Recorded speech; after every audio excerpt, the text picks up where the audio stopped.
샬롬. 네, 오늘 10월 29일 목요일 화목한 큐티 시간입니다. 오늘 날씨가 굉장히 추워졌습니다. 감기 걸리지 않도록 조심하시길 바랍니다. 오늘 말씀은 시편 37편 23절에서 40절 말씀입니다. 말씀의 제목이 뭔가요? 순삭입니다. 순삭이 뭐죠? 우리가 게임 같은 것을 하게 될 때 캐릭터가 순간 삭제당하는 것처럼 부유하고 잘나가는 악인들도 일순간 망하고 사라질 것이다 라는 주제로 다윗은 오늘 이야기하고 있습니다. 다윗은 이 시편을 통해서 두 가지의 인생을 계속적으로 대조하며 이야기합니다. 의인의 길과 악인의 길. 인생에는 이 두 가지의 길이 있고 그 두 가지의 길 중 하나를 선택하며 사는 것이 인생이기 때문입니다. 우리는 어떠한 인생을 그런 길을 걸어가고 있으신가요? 당연히 우리는 의인의 길로 걸어야 하지만 우리의 모습을 통해 악인의 길로 가는 모습이 종종 보입니다. 오늘 이 본문의 말씀을 통해 의인의 길을 선택하며 나아가는 자의 모습을 다윗은 어떻게 우리에게 설명하는지 잠깐 살펴보겠습니다. 23절과 24절을 보면 사람이 인생을 살아가면서 하나님의 뜻대로 의인의 길로 가는 자의 발걸음을 뭐라고 이야기합니까? 붙잡아 주신다고 이야기합니다. 즉 우리의 인생을 견고하게 하신다는 거죠. 하나님의 뜻대로 사는 자는 때로 비틀거리고 흔들린다고 성경은 이야기합니다. 맞아요. 저도 마찬가지고 여러분들도 마찬가지입니다. 우리는 흔들리고 비틀거립니다. 그런데 우리는 완전히 넘어지지 않는다고 성경은 이야기하죠. 이유가 뭔가요? 24절 하반절은 이렇게 이야기합니다. 왜냐하면 여호와께서 그의 손을, 즉 여러분들의 손을, 나의 손을 붙잡고 계시기 때문입니다 라고 이야기하죠. 아멘이시죠? 하나님이 여러분의 손을 붙잡고 계십니다. 아멘. 우리가 때론 힘들고 지치고 어렵다 할지라도 우리 주님이 우리의 손을 붙잡고 계십니다. 그러기에 우리는 일어날 수 있습니다. 다윗은 이것을 자신의 삶에 빗대어서 우리에게 설명을 하죠. 25절 말씀 제가 한번 읽어드리겠습니다. 내가 어려서부터 늙기까지 이제껏 살아오면서 여호와께서 의로운 사람을 내버려 두시는 것을 본 적 없다 라고 이야기합니다. 어제 본문에도 보면 악인의 길이 세상의 눈으로 볼 때는 부유하고 풍족해 보일 수 있다고 했습니다. 세상적으로 볼 때 우리의 삶이 힘이 없고 외롭고 불쌍해 보일 수도 있습니다. 그런데 다윗의 고백을 보십시오. 하나님께서 의로운 삶을 살아가는 자를 그냥 방치하지 않고 내버려 둔 적이 없다고 단호하게 다윗은 이야기합니다. 그러기에 우리 하나님을 바라보고 좀 더 힘내시길 바랍니다. 우리 청매의 제목에도 질문에도 나와 있어요. 여러분들의 상황이 이러한 상황이라는 거죠. 외로움을 느끼고 부모님, 선생님, 친구들조차 내 마음을 몰라주는 그러한 시기를 살아간다고 이야기합니다.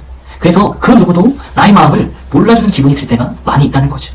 즉 이런 거예요. 알지도 못하면서 저렇게 이야기해 라는 거죠. 그럴 때마다 오늘 읽은 시편이 우리 친구들에게, 우리 선생님들에게 떠올랐으면 좋겠습니다. 주위를 둘러보아도 어느 누구에도 마음을 온전히 열어서 말하지 못할 때에 우리의 손을 붙잡고 우리의 발걸음을 인도하시는 그 하나님을 기억하시길 바랍니다.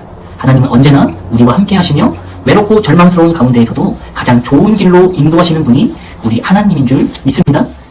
우리는 악한 일을 멈추고 착한 일을 행하라 라고 다윗은 27절에 권면합니다. 31절도 보니 하나님의 교훈을 우리의 마음속에 두고 넘어지지 맙시다 라고 이야기합니다. 악인의 길도 다윗은 설명을 하고 있다는 거죠.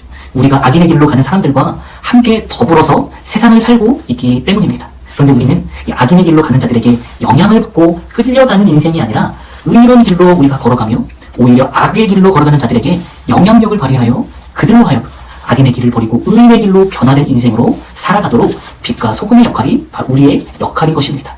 우리 악인들에게 지지 말고 악인들에게 주눅들지 말고 오직 구원은 여호와께 있다고 말씀하시기에 오직 우리를 구원하실 그 하나님을 의지하고 신뢰하여 오늘 이 하루도 의로운 삶을 선택하여 걸어가시는 우리 성지미 학생부 친구들과 우리 선생님들 제가 되기를 소망합니다. 우리 기도하겠습니다. 사랑과 은혜가 많으신 하나님 아버지, 오늘 본문에서도 역시 의로운 길과 악인의 길에 대해서 다윗은 대조하며 우리에게 가르쳐 줍니다. 이 악인의 길들이 때론 우리가 볼 때에 부유하고 풍요롭고 잘 나가는 것 같지만 그것은 한낱 지나가는 것이고 의로운 삶의 길을 하나님께서 기뻐 받으시고 그 의로운 삶을 하나님께서 붙잡아 주시기에 우리가 때로 넘어지고 비틀거려도 하나님의 의로운 손으로 붙잡아 일으켜 세워질 줄 믿습니다. 그래야 우리가 그 하나님을 바라보고 신뢰하는 믿음의 우리 성도가 될 수 있도록 인도하여 주시옵소서. 하나님, 오늘 말씀하시기를 구원은 하나님께 있고 오직 그를 의지하고 피난처 삼은 자들을 하나님께서 보호하신다고 말씀하셨습니다. 우리가 때론 힘들 때, 어려울 때, 외로울 때 하나님께 나아가 기도하는 자 될 수 있도록 인도하여 주시옵소서. 하나님, 우리가 악한 길을 걸어가는 자들에게 의로운 자로서 영향력을 발휘하여 그들을 악한 길에서 벗어나 의로운 길로 인도하는 그러한 삶을 오늘도 살아갈 수 있도록 주님 붙잡아 주시고 보호하여 주시고 인도하여 주시옵소서. 오늘도 우리의 삶을 지켜봐 주시고 함께하여 주실 예수 그리스도 이름으로 감사하며 기도합니다. 아멘. 광고 드리겠습니다. 우리 조리 코이레아에서 진행하고 있는 이 다음 세대를 위한 찬양가 말씀 잘 듣고 참석하고 계신가요? 오늘이 마지막 날입니다. 시간을 못 내시더라도 유튜브를 검색하면 무료로 들을 수 있기 때문에 꼭 예배하면서 승리하시길 바랍니다. 그리고 오늘 잘 보내시고 이번 주도 마찬가지로 학생과 청년 본당에서 1시 30분 연합으로 예배를 드립니다. 꼭 기억하셨다가 주일날 만나겠습니다. 오늘 하루 잘 보내세요. 샬롬.